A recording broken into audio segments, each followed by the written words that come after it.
My daughter didn't scream. She didn't cry. She didn't even look at me when she said it. She just placed the tiny black camera on the table and whispered, "Mum, you need to watch this before Dad gets home." Her voice was steady, but her hands were shaking so violently that the device nearly slipped from her fingers.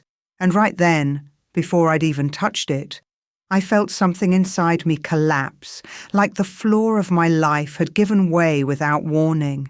I stared at her, trying to understand, but she wouldn't meet my eyes.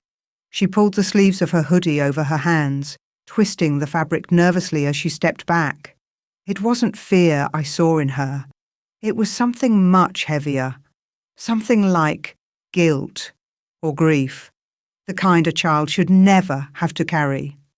I picked up the camera, feeling its weight settle into my palm, cold, hard, unassuming, and deadly. I didn't know what it held, but I knew instinctively that it was a truth I had been too blind, too trusting, or too foolish to see for myself. My daughter had found it first, my 15-year-old daughter. I wanted to ask her what this was. I wanted to speak, to demand answers, to rewind time by just one safe minute. But my voice didn't come. My throat tightened, and all I managed was a small nod before she quietly slipped away, closing her bedroom door behind her with a softness that somehow felt louder than a slam. I stood alone in the living room, breathing in short, panicked bursts. The house felt different, like it was holding its breath, like it already knew what I was about to see. I plugged the camera into the TV. The screen flickered, and then my world ended. There he was, my husband, my partner of 2 decades, the man who promised me loyalty, devotion, a family built on trust. He was smiling, his arm draped casually around a woman who wasn't me. He kissed her neck, whispered into her ear, held her waist like it belonged to him, like she belonged to him. It wasn't a drunken mistake. It wasn't confusion. It wasn't weakness. It was routine, familiar, practiced. My knees buckled and I stumbled onto the couch, staring at the screen as if it were some grotesque movie I couldn't look away from. I waited for shock to numb me. I waited for disbelief to shield me. But the only thing I felt was pain. Raw, slicing, violent pain that tore through my chest like claws. Then I saw it. The timestamp. 3 years ago, my heart didn't just break. It disintegrated. 3 years. My daughter had been carrying this secret for 3 years. My husband had been betraying me far, far longer. I pressed my hand against my mouth, trying to steady my breathing as the video continued playing. Him touching the woman's face, brushing her hair back, holding her close. I remembered when he used to do that to me. Back when we were young. Back when love felt real. Back when I believed him. The screen cut to black. But the silence it left behind screamed. I stood up on shaking legs and walked to my daughter's room. My hand hovered above the door for a moment, scared of what I would hear, scared of what she had lived with. I knocked gently. When she opened the door, her eyes were swollen and her cheeks streaked with dried tears. "I'm sorry," she whispered before I could say anything. "I'm so sorry, Mum." I pulled her into my arms instantly. She melted into my chest, crying with the kind of brokenness children should never know. I stroked her hair, whispering that it wasn't her fault, that she didn't do anything wrong, that she shouldn't have had to protect me from something like this. When she finally calmed a little, I asked her softly, "How long have you known?" She looked away, and that silence told me everything. "Mum, it's been going on since I was little," she finally said, her voice cracking. "I didn't understand at first, but I kept seeing things, hearing things, and I didn't want to hurt you, so I tried to ignore it. But then I saw him, with her, and I knew I couldn't pretend anymore." Her words hit me like gravel scraping across an open wound. She explained piece by piece how she began noticing patterns, Late night calls, unexplained trips, long showers before he got home, his strange emotional distance. She told me how she once tried to warn me, but I had dismissed it as childish misunderstanding because I trusted him, because I never imagined he was capable of such cruelty. So she took matters into her own hands. She set up the small camera in the garage, hoping she was wrong, hoping she misunderstood, hoping she wouldn't find proof. But she did. She found everything. "Mum," she whispered, holding my hands tightly in hers. "He doesn't love you the way you love him. You deserve better." Hearing my child say that, seeing her look at me with more clarity than I had ever found in myself, was like having the last remaining piece of denial ripped away.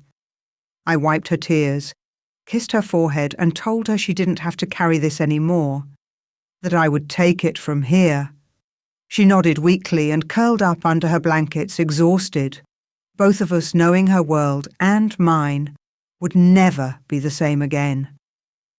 I closed her door gently and walked down the hallway toward my bedroom. The house felt colder, quieter. Every step echoed with memories that no longer felt real. When I reached my bed, I stared at the side where he slept, where he breathed, where he held me like a man who had nothing to hide. It made me sick. 2 decades of marriage, and I didn't even know who he really was. I sat down slowly, the camera still in my hand, its weight anchoring me to a truth I could no longer escape. This wasn't a moment of weakness. This wasn't a mistake. This was a life he'd been living within my life, a lie neatly woven into every day, every smile, every touch, every promise. And now the truth was finally in my hands, thanks to the one person he never expected to expose him, my daughter, my brave, hurting daughter. I didn't know what I would do next. I didn't know if I had the strength to confront him, to tear down the facade I had been protecting all these years. But I knew one thing with absolute clarity. The man I married no longer existed, and the life I knew was gone. I didn't sleep that night. I lay there fully awake, staring at the ceiling as if the answers might be written somewhere above me. My mind replayed every moment of the past 20 years with him, the good, the bad, the mundane, each memory now tainted by the knowledge of his lies. It felt as though someone had taken my life, shaken it like a snow globe, and let every piece fall in the wrong place. Nothing made sense anymore. Around 2 a.m, I heard the familiar sound of his car pulling into the driveway. My heart tensed at once, like a fist had closed tightly around it. I sat up. My fingers dug into the blanket. I could hear the garage door creak open, then shut. Footsteps. His footsteps. Slow, heavy, confident. The steps of a man walking into a home he believed he owned in every way. I should have confronted him right then. I should have stood in the hallway, held up the camera, demanded explanations, screamed, cried, done something. But I didn't. I stayed still, frozen, watching the shadow under the bedroom door shift as he passed by. He didn't come in. He went straight to the bathroom, and I heard the shower turn on. He always showered late at night. For years, I thought it was stress, or habit, or his way of unwinding. Now I knew better. Now I saw the truth woven into every small action. He was washing her perfume off his skin, washing away evidence, washing away guilt. When the water finally stopped, he came into the bedroom and slipped into bed beside me without a word. He smelled like the same soap as always, but underneath it, there was something off, something faint, something I would never unsmell again. I kept my back to him, pretending to be asleep. My breathing was too even, my hands too stiff. But he didn't notice, or maybe he didn't care. He wrapped an arm around my waist, and for the first time in my life, his touch felt like poison. I flinched involuntarily and he froze. Just for a second. Then he removed his hand quietly and turned to face the opposite direction. Neither of us spoke. The silence between us felt sharp, like it could cut the air clean in half. And even though he was inches away, it felt like he was in another world entirely. When morning finally came, he acted as though everything was normal. He made coffee, asked if I wanted breakfast, kissed the top of my head on his way out of the kitchen, a gesture he had used for years, one that once made me feel loved. Now it made my stomach twist. I sat at the table, gripping the mug so tightly I thought it might break, and muttered some excuse about feeling tired. He didn't notice the tremor in my voice. He didn't notice how I flinched when he touched me. He didn't notice how my daughter avoided looking at him altogether. Or maybe he did. Maybe he'd been noticing for years and simply dismissed it, the same way he dismissed everything that wasn't convenient for him. When he left for work, the house felt both too quiet and too loud. The clock ticking sounded like thunder. Every breath echoed. My daughter came downstairs slowly, her face pale, like she hadn't slept either. "Did you talk to him?" she asked in a whisper. "No," I said, "not yet." She nodded, but there was worry in her eyes, worry that maybe I wasn't ready, worry that maybe I would break under the weight of what she had revealed. I reached for her hand. "I won't run from this, I promise." She squeezed my fingers gently, and for a moment, the world felt a little less unbearable. After she left for school, I returned to the living room and played the footage again. Not because I enjoyed torturing myself, but because I needed to understand. I needed clarity. I needed to see everything he had been hiding. Every frame felt like another knife to the heart. But the pain also carved out space inside me. Space for anger, for strength, for truth. Then I noticed something I hadn't seen before. In the background of one of the clips, the woman, his mistress, placed her hand on something, a piece of furniture, a small dresser. It wasn't mine. It wasn't ours. It wasn't anything from our home. This wasn't happening in a hotel room. It wasn't a random apartment. He had a place I knew nothing about. My breath hitched as I paused the video. I zoomed in slightly.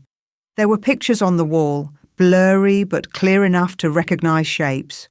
Two people, him, her, together, framed, displayed. Like they were the real couple, like that was the real home. A 20-year marriage reduced to a facade, while he built another life somewhere else. I felt something inside me shift. The heartbreak was still there. How could it not be? But something stronger rose through it. Anger. Pure, righteous anger. Not the kind that burned wild and reckless, but the kind that sharpened my senses and made me see the world with stunning clarity. If he could hide a life for 20 years, what else had he hidden? I spent the next hours searching. Old emails, bank statements, credit card records, receipts. He was meticulous, but he wasn't perfect. Patterns emerged. Cash withdrawals. Unexplained expenses. Trips that didn't align with business schedules. Little breadcrumbs he had overlooked. Piece by piece, the truth formed before me. This wasn't an affair. This was a parallel existence. A shadow marriage running alongside mine. And my daughter, the child he raised, the child he promised to protect, was the one who finally revealed it. By evening, my hands were shaking again. Not from fear this time, but from a burning determination. I didn't know how I would confront him yet, but I knew one thing. I would no longer suffer in silence. The moment he walked through that door again, everything would change, whether he was ready or not. He walked into the house that evening with the same casual confidence he always carried, humming under his breath as he placed his keys on the table. That sound, light, careless, unbothered, made something cold crawl up my spine. It was the sound of a man who believed his secrets would stay buried forever.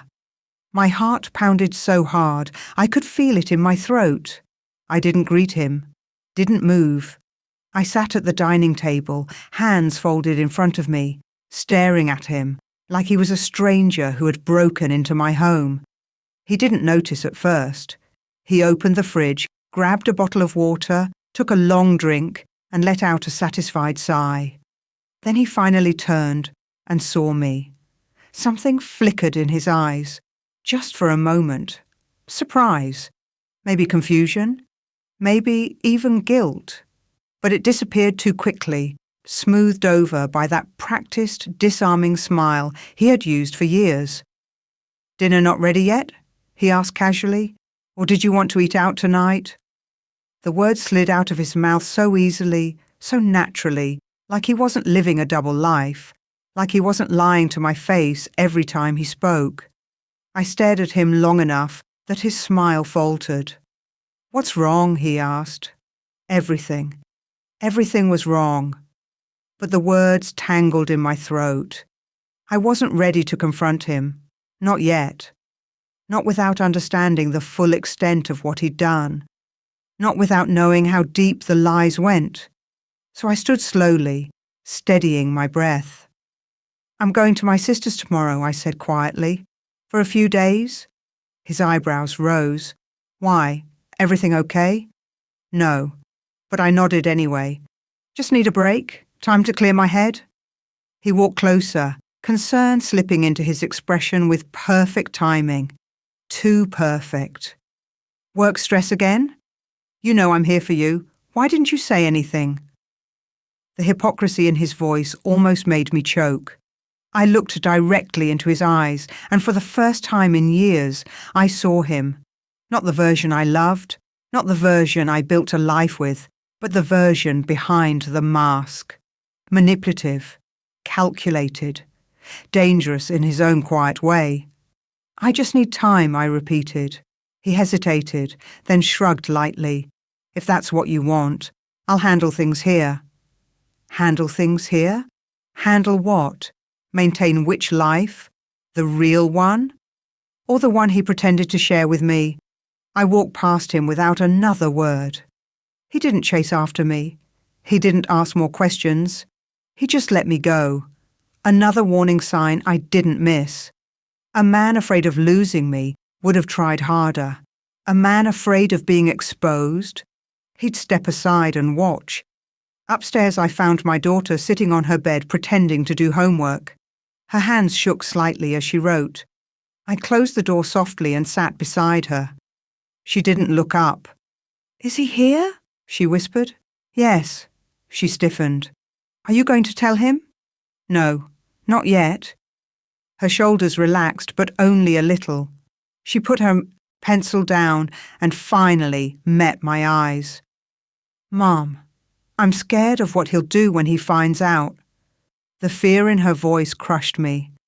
My daughter shouldn't have had to carry this. She shouldn't be afraid of her own father discovering the truth. I brushed a strand of hair from her face.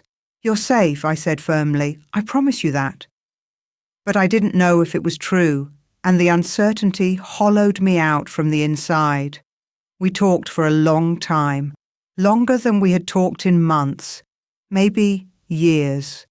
She told me things she had never said before, moments when she tried to tell me, but couldn't. Moments when he slipped up, but I didn't notice. Moments when she felt like she was living in a house built on lies. It broke me that she had been navigating this world alone.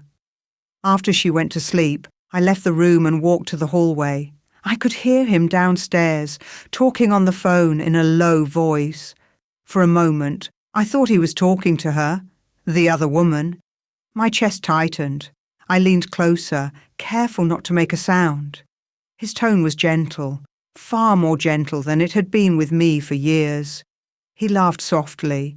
My stomach knotted. I didn't catch the words, but I didn't need to. I knew who he was speaking to.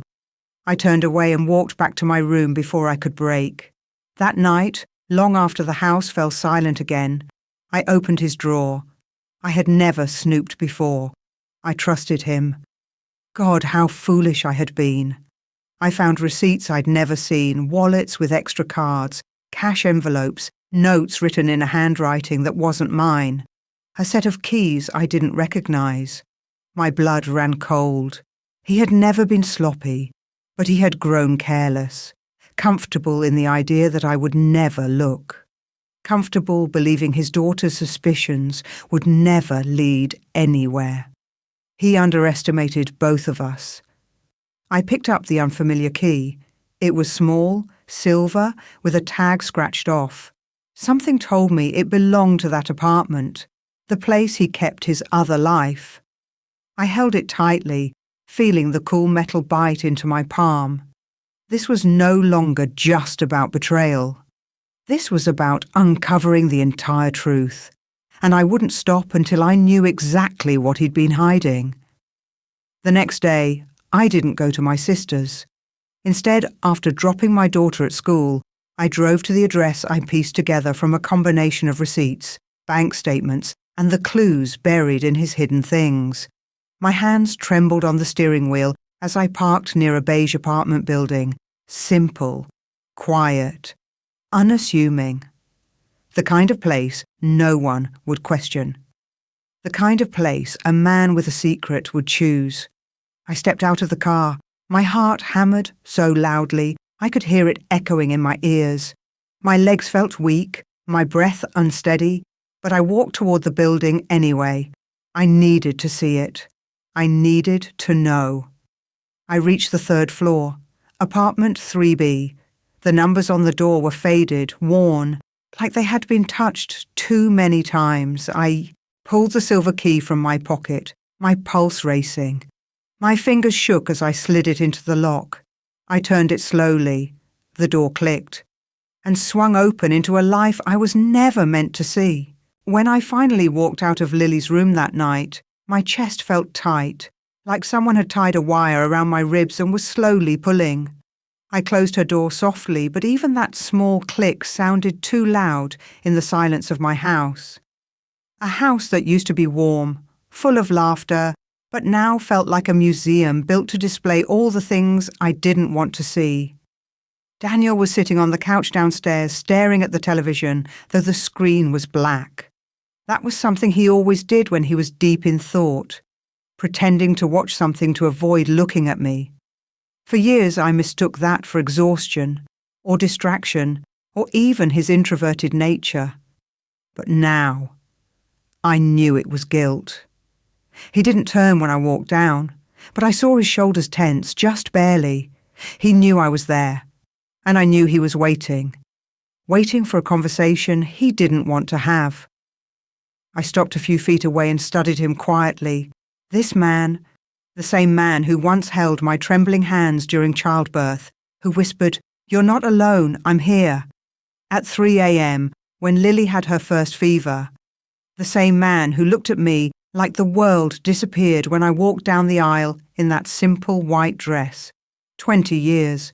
20 years of believing I shared my life with a man who was flawed, imperfect, but mine. Now I wasn't even sure who he was anymore. He finally spoke, voice low. "She's not sleeping yet, is she?" "No," I replied. "She's scared, and she's confused, and honestly, so am I." Daniel swallowed hard. "I didn't want her to—" "To what?" I cut in quietly. "To see you slip out at night again? To see you whispering on your phone in the garage? To watch you hug a woman she's never met?" He stiffened. I didn't raise my voice. I didn't have the strength to. Sometimes the quietest sentences are the ones that land the deepest. For a moment, he didn't breathe. Or maybe I imagined that. Maybe I just wanted him to feel what I had felt for years, that suffocating tightness inside me. "I told you," he said slowly. "It's not what you think." "Oh, Daniel."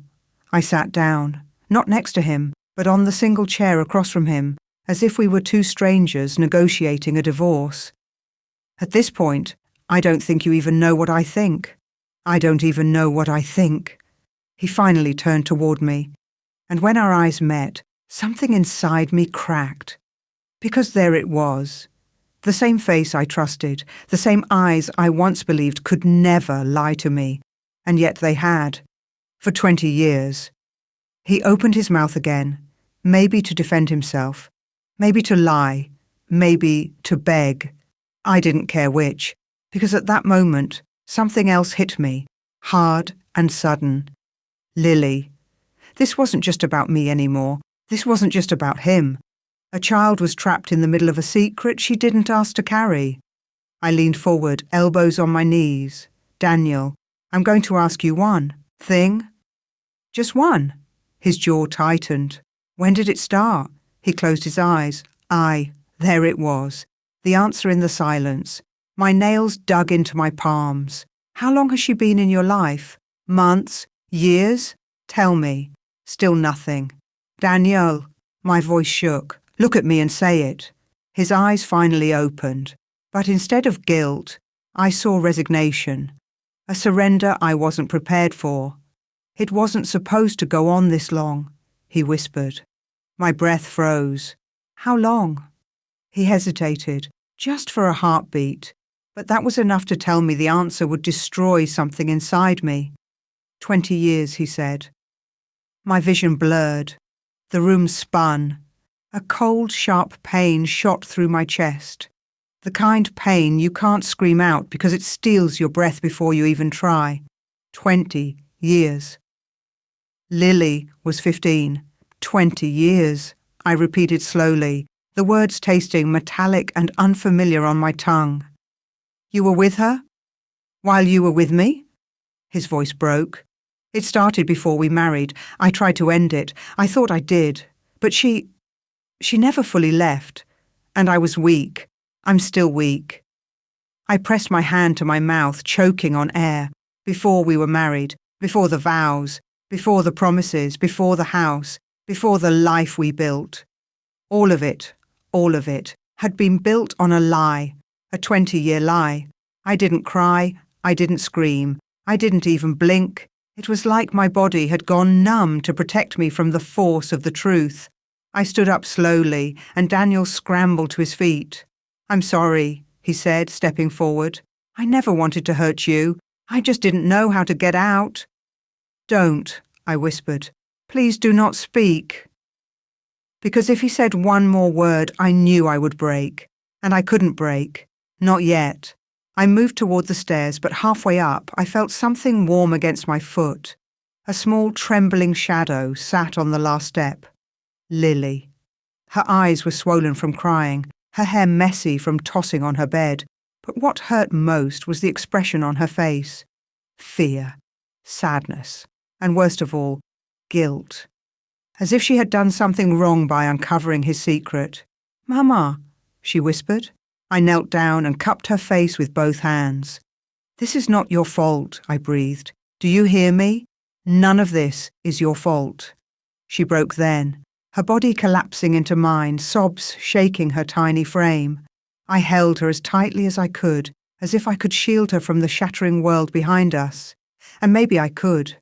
Maybe I would. When she finally calmed, her small hand slipped into mine. Mum, she whispered, eyes shining. Do you want to see the rest of the footage? A chill ran up my spine. The rest? She nodded slowly. There's more. A lot more. Behind us, Daniel stood frozen at the foot of the stairs, face pale. For the first time that night, something inside me sparked. Not pain, not grief. Resolve. Because now I knew the truth wasn't finished revealing itself, not by a long shot. And I was finally ready to see everything. The rest, I repeated softly, almost afraid of my own voice. Lily nodded, hesitating, as if she wasn't sure if I was ready, or if she was. Her fingers tightened around mine, warm and trembling. Behind us, Daniel's breathing grew uneven, shallow, like a man slowly drowning in the truth he'd buried for 2 decades. I swallowed hard. Show me, I said. Not because I felt brave, Not because I wanted to be strong, but because I had no choice. The truth was already crawling out of the shadows, and if I didn't face it now, it would consume all of us. Lily led me to her room, moving quietly, tiptoeing as though the floor itself might break underneath the weight of what she was about to reveal. Her room felt colder tonight, the curtains drawn tight, the dim lamplight throwing long shadows across her desk. She sat at her computer and clicked a folder on her desktop. The label read simply, Dad. Seeing that single word there, my daughter's careful handwriting, her attempt to stay neutral, objective, hurt more than anything Daniel had confessed downstairs. How long? Have you been recording? I asked, my voice barely above a whisper. She didn't look at me. 2 months. 2 months. 2 months of a 15-year-old carrying evidence of a 20-year betrayal. 2 months of her pretending everything was normal, while secretly protecting me from a truth too heavy for her age. My heart clenched painfully. She clicked on the first video.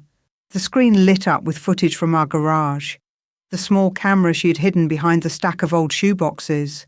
The angle was grainy, but clear enough. Daniel stood near the back door, pacing. He kept checking his phone, glancing at the driveway, inhaling deeply, like he needed courage for something. Then, a woman appeared.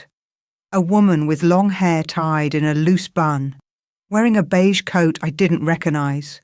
She stepped into the garage like she'd done it 100 times before. Comfortable, familiar. Daniel reached for her immediately. There was no hesitation, no awkwardness, no guilt, just familiarity, intimacy. He held her waist, and she pressed her forehead against his chest. They stayed like that for a long moment, long enough that my skin felt cold watching it. When they finally pulled apart, she laughed softly and placed a hand on his cheek, a gesture that once belonged to me. My breath caught in my throat. Daniel used to tell me he didn't like public affection.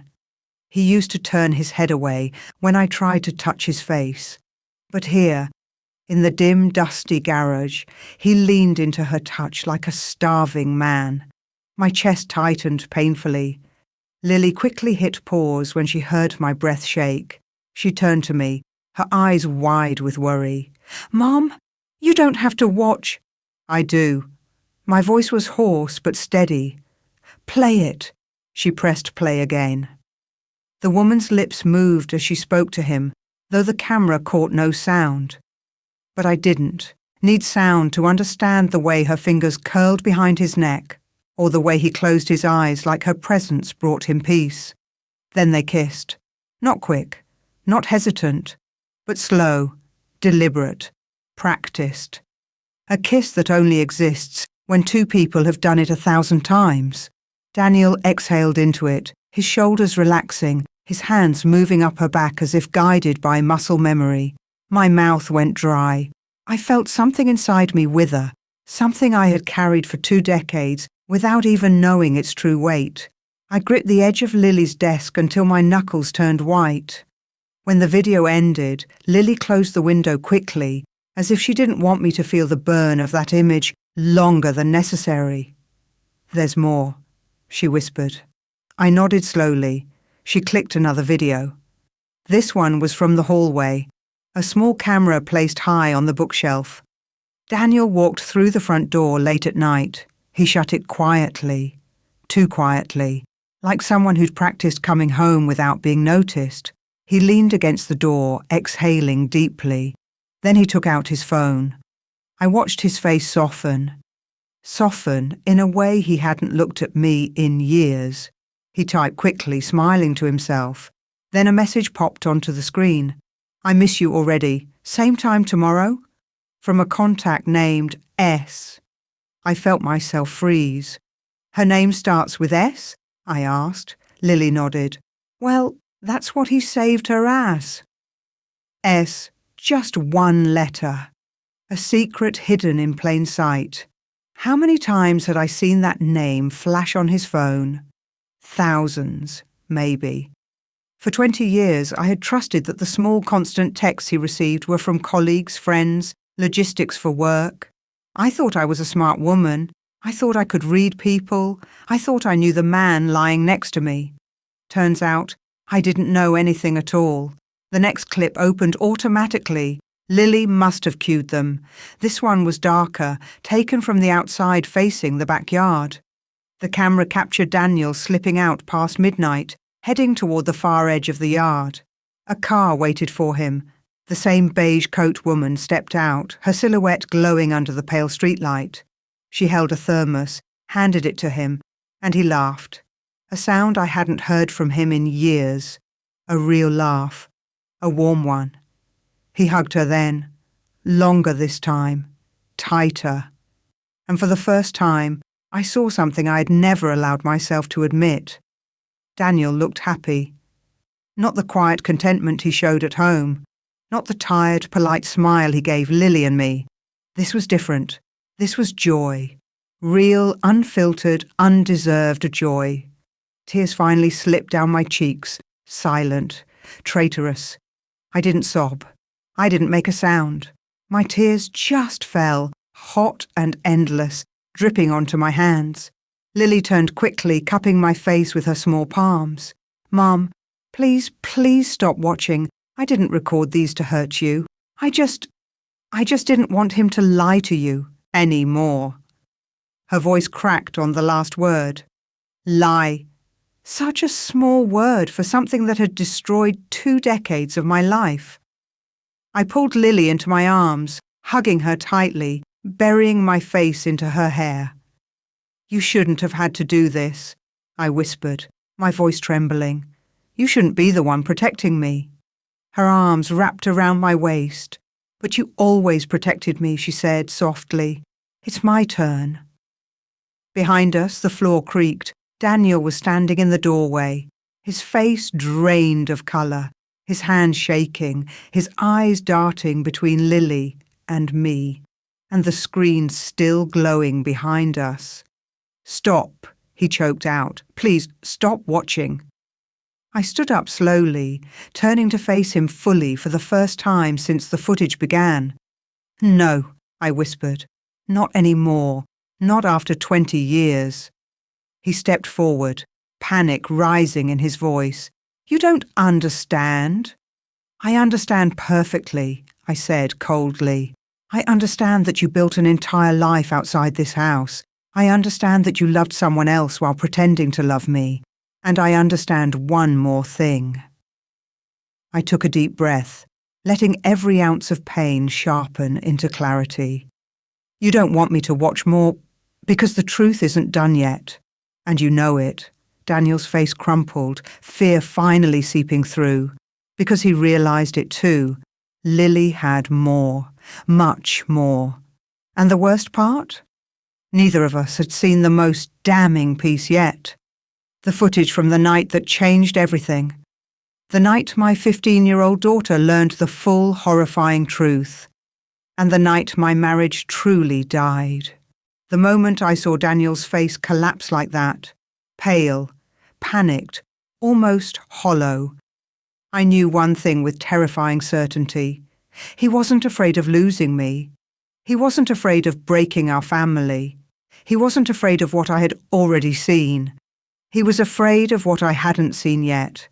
And that was the moment something inside me clicked into place. A cold, sharp, unmovable resolve. "Lily," I said quietly, not taking my eyes off Daniel. "There's more footage, isn't there?" My daughter hesitated, her fingers curling into the hem of her hoodie. She glanced briefly at her father, the father she had adored for years, then looked away, as if the sight of him physically hurt her. "Yes," she whispered. Daniel stepped forward immediately. "No, you don't need to show her that. Lily, stop. Please delete it." Delete it. Not talk about it. Not explain it. Not deny it. Just delete it. A guilty man's first instinct. I felt a cold wave roll down my spine. Lily looked at me helplessly. "Mum, the next one is the night everything happened. The night I told you I was staying at Mia's house. I turned to her slowly. You didn't go to Mia's? She shook her head. No, I followed Dad. Daniel's hand shot out, gripping the doorframe as if he needed support to keep standing. Oh, God, he whispered. I stepped closer to him. I didn't scream. I didn't hit him. I didn't break down. My voice was calm, disturbingly calm. What happened that night, Daniel? He covered his face with both hands. His shoulders trembled. I heard him inhale sharply, a broken, painful sound. I made a mistake, he said. A terrible one. Lily flinched and shut her laptop as if the memories themselves burned her skin. But I wasn't stepping back anymore. Show me, I said to her. Whatever it is, I need to know. Daniel dropped to his knees so suddenly that both Lily and I jolted. His palms slammed against the floor as he bowed his head, as if begging for mercy from God himself. Please, he choked out. Not that one. I can explain everything else, all the meetings, all the messages, but not that night. His voice cracked. It wasn't what it looked like. I swear it wasn't. Then let me see, I interrupted. If it's innocent, you wouldn't be terrified right now. He lifted his head slowly, his face streaked with sweat and regret. You'll never look at me the same, he whispered. You'll never look at yourself the same.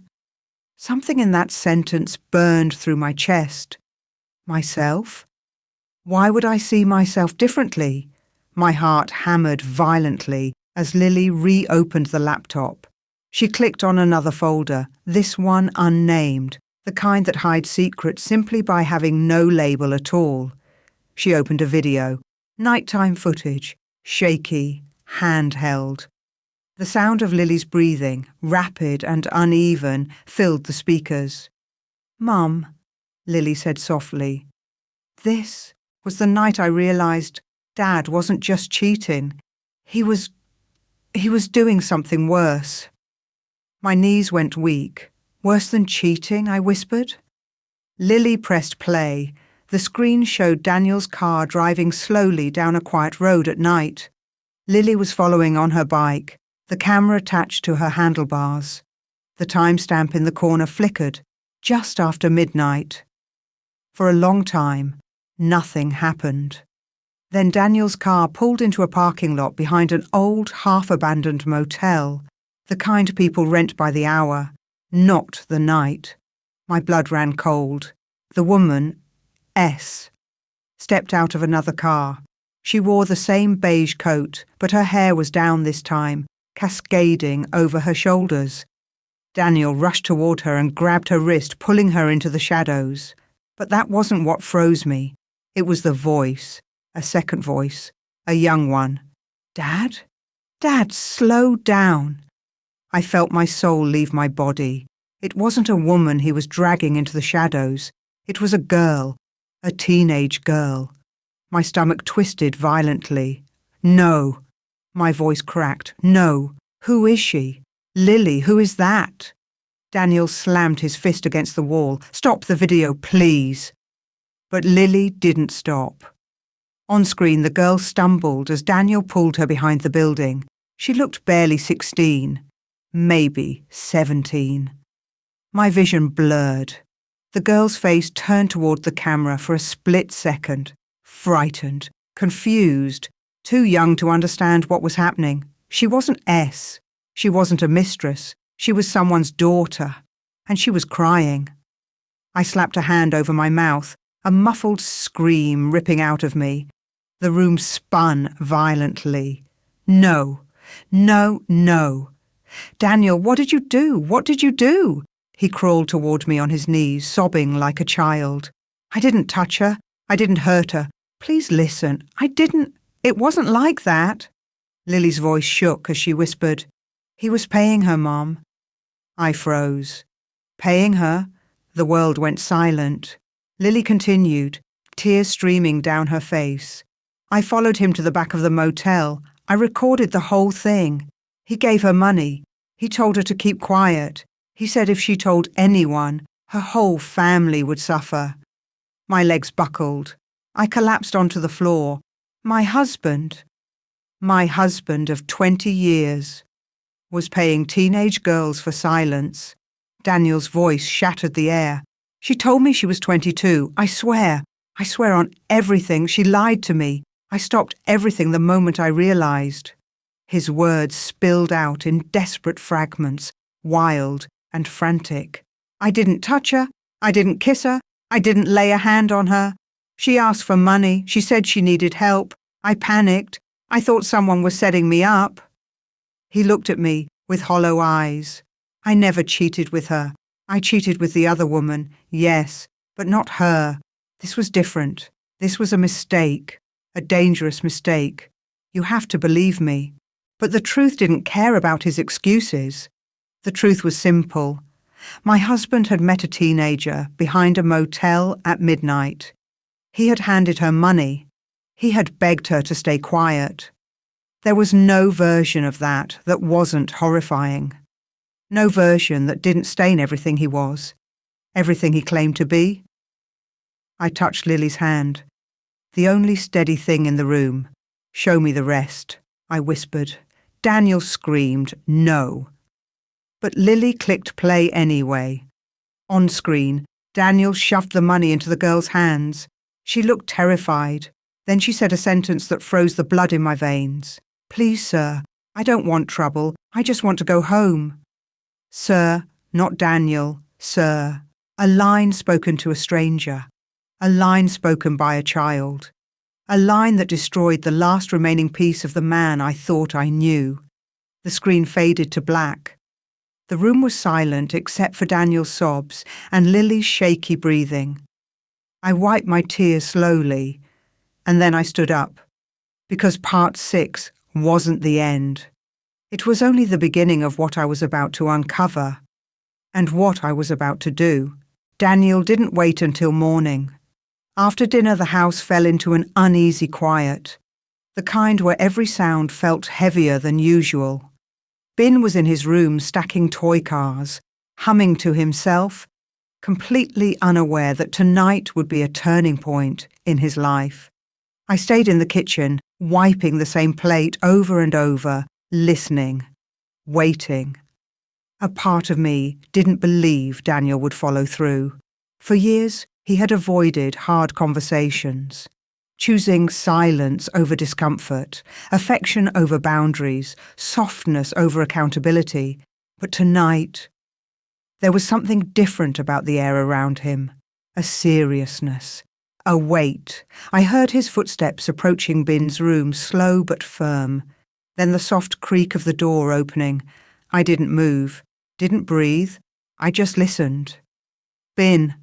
Daniel's voice came, calm, but not playful, not the sugar-coated softness he usually used with our son. Come sit with Daddy for a minute. There was the sound of little feet padding across the floor, then silence. A long silence. I could picture it. Ben on the bed, dangling legs. Daniel kneeling in front of him, steadying himself with his hands on his thighs. Then Daniel spoke. When you broke Mommy's perfume today, what did you feel? Ben's answer was immediate, high-pitched, innocent. Scared. Scared of what? Scared Mommy would be mad. And were you? Daniel asked quietly. A tiny pause, then a whisper. Yes. I closed my eyes, my chest tightened. Daniel inhaled slowly, deeply, the way a man does before stepping into unknown territory. Do you know why Mommy got mad? No, because you lied. There was a small gasp from Ben, a sharp, tiny inhale a child gives when he feels caught. Daniel continued before the fear could grow. Breaking something isn't the worst thing in the world. Mistakes will happen, but lying to avoid consequences, that is what hurts people who love you. He paused. The silence wasn't empty. It was working. It was sinking in. Then Daniel said something that made my throat tighten. Ben, when you grow up, I want you to be someone people can trust. Someone who tells the truth even when it's hard. Someone who doesn't hide behind lies. Do you understand? Yes, Ben whispered. Daniel's tone softened, but remained steady as stone. So starting today, when you do something wrong, you come to me or Mommy. We will not yell, we will not hit, but we will not accept lying. Do you hear me? Yes. Look at me, Ben. Another small shuffle. I could almost see Daniel lifting my son's chin gently. When you lie, you make us feel like you don't believe we can help you. And we want to help you. That is our job as parents. Do you understand? I'm sorry, Daddy. The words cracked, a little sob, then another. And suddenly I heard soft crying. Not dramatic, not manipulative, not the tantrum kind, but the honest, shaking cry of a child who finally understands he disappointed someone he loves deeply, not out of fear, out of conscience. Daniel didn't rush to soothe him immediately. He let the moment settle, something he had never done before. Then he spoke, voice rich with emotion. Come here. I imagined Ben climbing into his arms, face buried in Daniel's shoulder. You don't need to be perfect, Daniel whispered. You never will be, but you need to be honest. That's the kind of man Mommy and Daddy are trying to help you become. Another sniffle. Then, for the first time all evening, Ben asked something. Daddy, are you mad at me? There was no hesitation. No, I'm proud of you. Right now, I'm proud of you. Why? Because you listened. Because you're brave enough to hear the truth. The days that followed felt almost unreal, as if the air inside our home had shifted into something gentler, quieter, easier to breathe. For months tension had sat on our shoulders like an uninvited guest. But now, it felt like someone had finally opened a window. But the strangest part wasn't Ben's transformation, even though it was remarkable. It was Daniel. I watched him carefully, expecting him to slip back into old patterns, expecting the softness to return, expecting the fear to take over again. But instead, every day he made deliberate choices, small, consistent choices, to be present, to guide, to speak, to teach. One morning, I woke up early and saw the two of them in the living room. Daniel knelt beside Ben, helping him button his shirt. But he wasn't doing it for him. He was teaching him slowly, patiently. No, buddy. Look, he said, guiding Ben's small hands. You push the button through the hole, try again. It was such a simple thing, and yet it made my chest ache, because that was the father Daniel had never had. And now, somehow, he was becoming that father for our son. Later that afternoon, while I was washing dishes, I looked out the window and saw them trying to fix the bicycle, the same one that had been squeaking for weeks. Daniel didn't roll his eyes. He didn't sigh in frustration. He didn't take over. He squatted beside Ben, pointing to the wheel. When something makes noise, it means it needs attention, he explained. Like people, like relationships. You don't ignore it. You figure out what's wrong. Those words. I knew they weren't just for our son. That night, when the house was finally quiet and I had finished folding laundry, Daniel approached me.